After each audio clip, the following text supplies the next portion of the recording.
3 European prime ministers visited Kyiv on Tuesday. The prime ministers of neighboring Poland, Czechia and Slovenia came to Ukraine by train for the first such visit by foreign leaders since the Russian invasion. It is our duty to be where history is forged, because it's not about us, but about the future of our children who deserve to live in a world free from tyranny, said Polish Prime Minister Mateusz Morawiecki.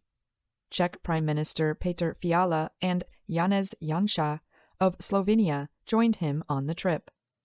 Fiala said the visit was to show complete support of the entire European Union for the sovereignty and independence of Ukraine. The European leaders arrived in a city still under Russian attack. Buildings were burning and workers were trying to save civilians from the damaged remains. Around half of the 3.4 million people who call Kyiv home have fled. Those who stayed are sheltering in underground stations. On Tuesday, several powerful explosions rocked Kyiv in the early morning hours. A tall building was burning after being struck by artillery. Firefighters tried to put out the fire, and rescue workers helped those trapped inside. Yesterday we extinguished one fire, today another. It is very difficult, said a firefighter who gave Associated Press reporters only his first name, Andriy. People are dying, and the worst thing is that children are dying, he said. They haven't lived their lives, and they have already seen this. Sitting on the ground outside, Igor Krupa said he survived because he had slept under a shelter of furniture and metal weights. He told Reuters, all the windows went out, and all the debris went into the apartment. Ukrainian President Volodymyr Zelensky said Russian artillery hit 4 buildings in Kyiv and killed several people. He called on Russian troops to surrender.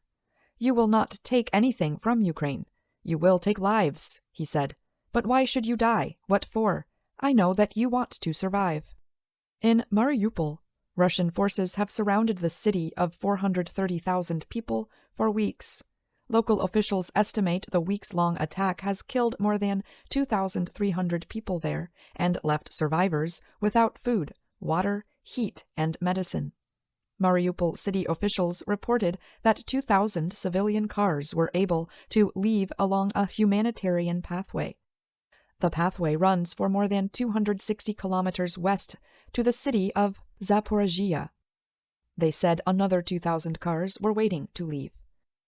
In the east, Russian forces launched more than 60 strikes overnight on Ukraine's second-largest city, Kharkiv. Local administration chief Oleg Sinehubov said the strikes hit the city's historical center, including the main marketplace. He said buildings were still burning as rescuers pulled several bodies from the ruins of destroyed apartment buildings. In the western Ukrainian city of Rivne, officials said 19 people had been killed in a Russian airstrike on a television tower. If confirmed, it would be the worst attack on a civilian target so far in the northwestern part of the country. In the southern city of Mykolaiv, airstrikes killed 9 people on Sunday. People prepared food for soldiers who were waiting for another round of attacks. We are bombed during the day and during the night, said Svetlana Grishchenko, whose soldier son was killed in the fighting. It's a nightmare what Russia is doing on the territory of Ukraine.